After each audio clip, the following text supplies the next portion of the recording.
मेरे दोस्त आपने गाना तो सुना ही होगा ना यार, वो वाला कि प्यार दीवाना होता है, मस्ताना होता है ना। आगे सुनिएगा, बढ़िया गाना है। मेरे दोस्त आज मैं इसी के साथ शुरुआत करूंगा CKD stock market news channel पर। आप सभी का जुड़ने के लिए बहुत बहुत हृदय की गहराइयों से बहुत बहुत धन्यवाद, साधुवाद। साथ ही साथ मैं आपसे ये भी कहना चाहूँगा मेरे दोस्त, चैनल अभी तक अगर आपने सब्सक्राइब नहीं किया, चैनल आप सब्सक्राइब कर लेना, वीडियो को शेयर कर देना, बेल आइकन बटन को दबा के रख लेना। मेरे दोस्त आज मैंने इसी कैटेगरी में जो आपके लिए पहला म्यूचुअल फंड चुना है, चलिए उसकी बात करते हैं। एनएवी की बात करूंगा, 164 रुपए का इस म्यूचुअल फंड का एनएवी चल रहा है। मेरे दोस्त जो मैंने पहला म्यूचुअल फंड रखा हुआ है, इसका एनएवी 164 रुपए का है। साथ ही साथ मेरे दोस्त जब मैं मैक्सिमम रिटर्न की बात कर रहा हूं तो 16.31% के सीएजीआर के हिसाब से इस म्यूचुअल फंड ने मैक्सिमम रिटर्न अपने इन्वेस्टर्स को प्रोवाइड करके दिया है। मैक्सिमम पर मत जाओ, आप जाओ 5 साल पे, क्योंकि अभी तक इस म्यूचुअल फंड को मैक्सिमम हुआ नहीं है, क्योंकि एवरेज कर दिया गया है, इस वजह से रिटर्न कम होते हुए देखने को मिल रहा है। पर इस म्यूचुअल फंड के अगर मैं 5 साल की बात करूंगा तो 26% का सीएजीआर है। और दिल थाम के बैठो, जब मैं 3 साल की बात कर रहा हूं तो 64% का सीएजीआर है। मेरे दोस्त अभी इस म्यूचुअल फंड को ज्यादा टाइम नहीं हुआ है, केवल 3 साल ही इस म्यूचुअल फंड ने अपने इन्वेस्टर्स को अभी दिया हुआ है। और जो कैटेगरी मैंने चुनी हुई है पहले नंबर पे, वो एक स्मॉल कैप कैटेगरी है। संजीव शर्मा, वासव सहगल, अंकित पांडे साहब आपके पैसे को मैनेज करके चल रहे हैं। मेरे दोस्त इसके साथ साथ आपको ये भी पता होना चाहिए कि इस म्यूचुअल फंड ने 5 सालों में अपने पैसे को ऑलमोस्ट 2 गुने से भी ज्यादा इन्वेस्टर्स का पैसा कर दिया है। जिस पहले म्यूचुअल फंड की मैं आज आपके सामने चर्चा कर रहा हूं, उसका नाम है quant small cap fund direct plan growth. क्या बोला मैंने? Quant small cap fund direct plan growth. 4091 crore का एसेट साइज है, 0.62% का एक्सपेंस रेशियो है, 1.84% का कैश होल्ड करके चल रहे हैं। Nifty small cap 250 total return index को इन्होंने सेलेक्ट करके रखा हुआ है। 1 साल के अंदर निकलने की चेष्टा करोगे तो आपसे 1% का एग्जिट लोड ले लिया जाएगा। मेरे दोस्त इसके साथ साथ जिन शेयर्स में आपका पैसा लगा हुआ है वो कुछ कंपनीज हैं, Reliance industries, HDFC bank, ITC, RBL bank, Punjab national bank limited जैसी कुछ दिग्गज कंपनीज के अंदर आपका पैसा जाएगा। मेरे दोस्त अब कुछ लोग का एक डाउट आएगा कि भाई सीकेडी जी ये बताओ, सीकेडी जी ये बताओ कि आप तो बोल रहे हो कि कैटेगरी तो स्मॉल कैप है, फिर ये भाई ये लार्ज कैप कंपनीज कर क्या रही हैं यहाँ पर? रिलायंस इंडस्ट्रीज, एचडीएफसी बैंक, ये सारा सेंसेक्स 30 निफ्टी 50 के पार्ट है भाई, ये तो स्मॉल कैप कैटेगरी का ही है नहीं। आईटीसी देख लो, ये भी नहीं है, ये तो लार्ज कैप कैटेगरी के फंड्स है। ये कर क्या रहे हैं शेयर्स लार्ज कैप कैटेगरी में, स्मॉल कैप कैटेगरीज के फंड्स के अंदर? मेरे दोस्त मैं आपसे कहना चाहूंगा, ये एक फंड मैनेजर का क्वालिटी होता है। ये फंड मैनेजर की क्वालिटी होता है कि कहीं आपका पैसा, अगर मैं प्योरली स्मॉल कैप कैटेगरी में ही 100% पैसे को अगर मैं डिप्लॉय कर दूं तो कहीं ऐसा ना हो कि आगे चल के स्मॉल कैप कैटेगरी के स्टॉक्स पूरे ही तरीके से गिरते हुए चले जाए, तो कहीं ना कहीं मुझे एक सहारा देना होता है, एक पिलर खड़ा करना होता है, जिसपे आपका जो स्ट्रक्चर है, जो एक स्मॉल कैप कैटेगरी का जो एक स्ट्रक्चर है, नीचे मुझे ऐसे पोल खड़े करने होते हैं, लार्ज कैप कैटेगरी के पोल, और जो स्ट्रक्चर है हमारा वो एक स्मॉल कैप कैटेगरी का रहता है, ताकि जो लार्ज कैप कैटेगरी के स्टॉक्स हैं आपके स्मॉल कैप कैटेगरी के स्टॉक्स को संभाल के रखे रहें। जब मैं इस तरीके की बातें करता हूं तो जब जो मेजर पोर्शन जाता है आपका वो तो स्मॉल कैप कैटेगरी में जाता है, पर थोड़ा सा माइनर पोर्शन आपका कहीं ना कहीं लार्ज कैप कैटेगरीज के अंदर डाल दिया जाता है। और ये एक फंड मैनेजर की क्वालिटी होती है। ये इसीलिए बोला जाता है कि इंडिविजुअल स्टॉक्स से अच्छा है कि आपके अपने पैसे को म्यूचुअल फंड के थ्रू डिप्लॉय करने की, स्टॉक मार्केट के अंदर डालने की चेष्टा करो।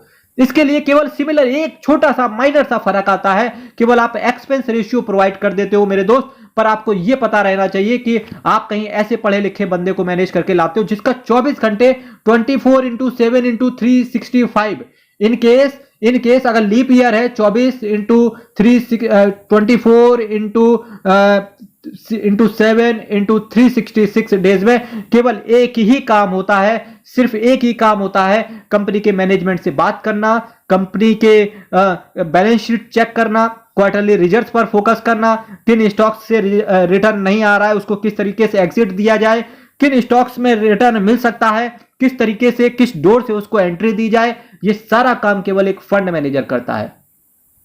सोच के देखते हो कि आपके पैसे को आपसे अच्छा कौन मैनेज कर सकता है, जिसका 24 घंटे केवल यही काम है, या केवल आप अच्छे से मैनेज कर सकते हो जो आप जॉब पे भी ध्यान देते हो या बिजनेस पे ध्यान देते हो या छुटपुट से कहीं से आपको एडवाइस मिल गई। अब आपको डिसीजन स्वयं लेना है। चलिए दूसरे म्यूचुअल फंड पर मैं बात करूंगा चल के। फ्रेंड्स, अभी मैं जिस म्यूचुअल फंड की आपके सामने बात करने की कोशिश कर रहा हूं उसका एनएवी 63 रुपए का है।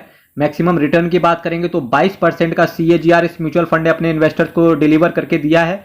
इसके साथ ही साथ अगर मैं बात करूं तो इस म्यूचुअल फंड को अभी 9 साल हुए हैं। जो कैटेगरी मेरे दोस्त जो कैटेगरी मैंने चुनी है वो एक मिड कैप कैटेगरी है। साथ ही साथ निकेत शाह साहब एंड राकेश सेठी साहब आपके पैसे को मैनेज करने वाले फंड मैनेजर हैं और गुरु बढ़िया मैनेजर हैं, क्योंकि 22% का सीएजीआर मजाक नहीं होता है भाई साहब। 5 साल में पैसा इन्होंने 3 साल में पैसा ऑलमोस्ट इन्होंने 1.5 गुना कर दिया और 5 साल में 1.35 टाइम्स आपके पैसे को कर दिया गया है।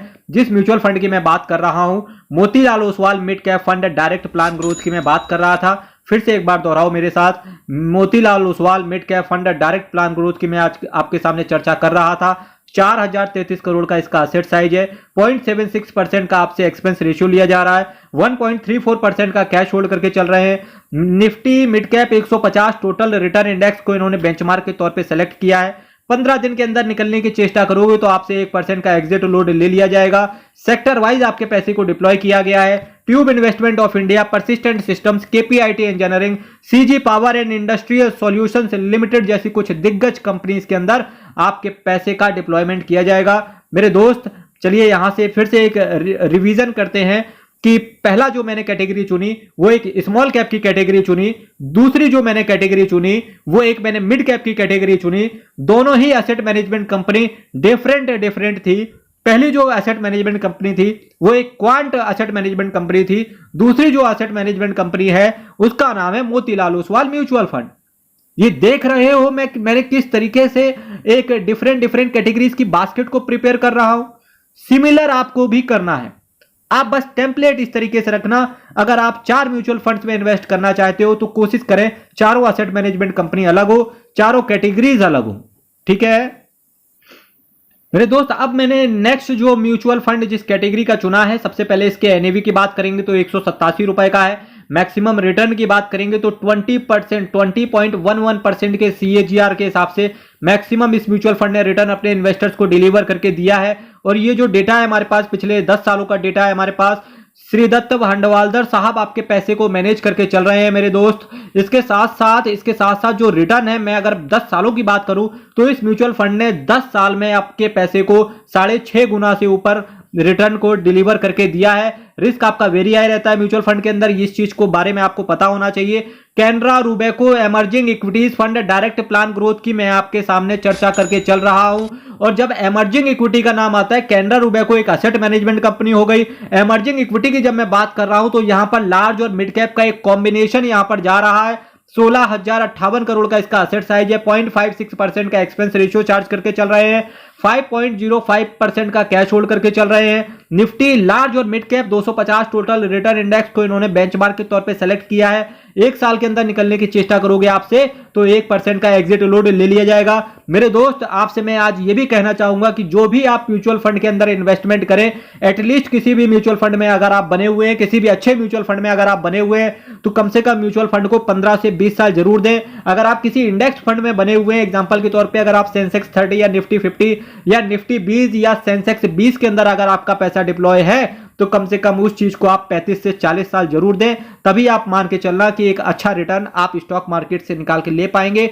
नहीं तो सरकार सिर्फ करोड़पति होगी, गवर्नमेंट को आप सिर्फ डिफरेंट टैक्सेस के नाम से आप उसको पैसे को पेमेंट करते रहोगे, आपके हाथ में कुछ भी नहीं लगेगा।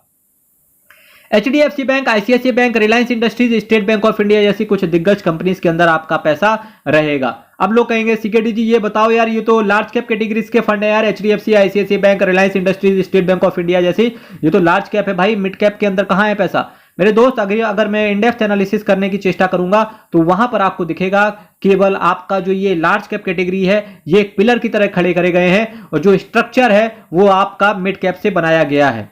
ठीक, इन दोनों कैटेगरीज को जब एक कॉम्बो कर दिया जाता है तो रिटर्न आपका ऊपर की तरफ निकलते हुए देखने को मिलता है। मेरे दोस्त, बहुत अच्छा रहता है। म्यूचुअल फंड एक खूबसूरत चीज है, आप इसको खूबसूरती की तरह देखो। जब मैं हर रोज 3:45 पर वीडियो लेकर के आता हूं, आप इसको खूबसूरती की तरह देखें।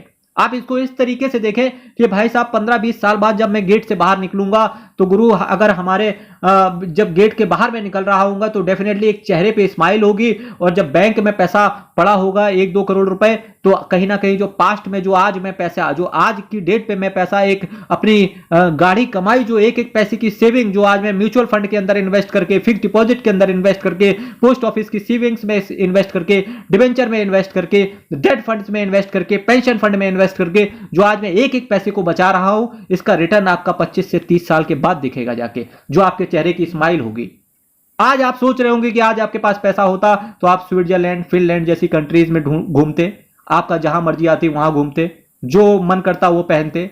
जिस दिन आपके पास पैसा आ जाएगा मेरे दोस्त, आपको यही लगेगा कि बिल्कुल साउथ इंडियन स्टाइल में एक लुंगी, एक व्हाइट शर्ट पहन के चले जाओ भाई साहब, और सिंपल स्लीपर पहन के बाहर निकल जाओ, भले ही आपके हाथ में फिर साइकिल ही क्यों ना हो। आप यही कहोगे भाई गाड़ी की जगह साइकिल पे चलते हैं। पैसा होना चाहिए बैंक अकाउंट में। तो होप सो कि जो आज का स्ट्रगल है, जो आज आपकी सेविंग है, होप सो कि आने वाले समय में ये एक पॉजिटिव एनवायरनमेंट खड़ा कर दे। केवल एक सारा दिमाग का खेल होता है मेरे दोस्त, बात कुछ नहीं है इस दुनिया में। कहते नहीं, एक गाना भी सुना होगा आपने कि एक दिन मिल जाएगा माटी के मोल, जग में रह जाएंगे प्यारे तेरे बोल। गानी सुनिएगा, बड़ा अच्छा गाना है ये मेरे दोस्त। इसी के साथ मैं आज आपसे विदा लेने की कोशिश करूंगा। कल फिर 3:45 पे same time same channel, but कुछ नए म्यूचुअल फंड्स के साथ इन-डेप्थ एनालिसिस करने की कोशिश करेंगे फास्ट ट्रैक मोड पे। CKD stock market news channel से जुड़े रहने के लिए आप सभी का हृदय की गहराइयों से बहुत बहुत धन्यवाद।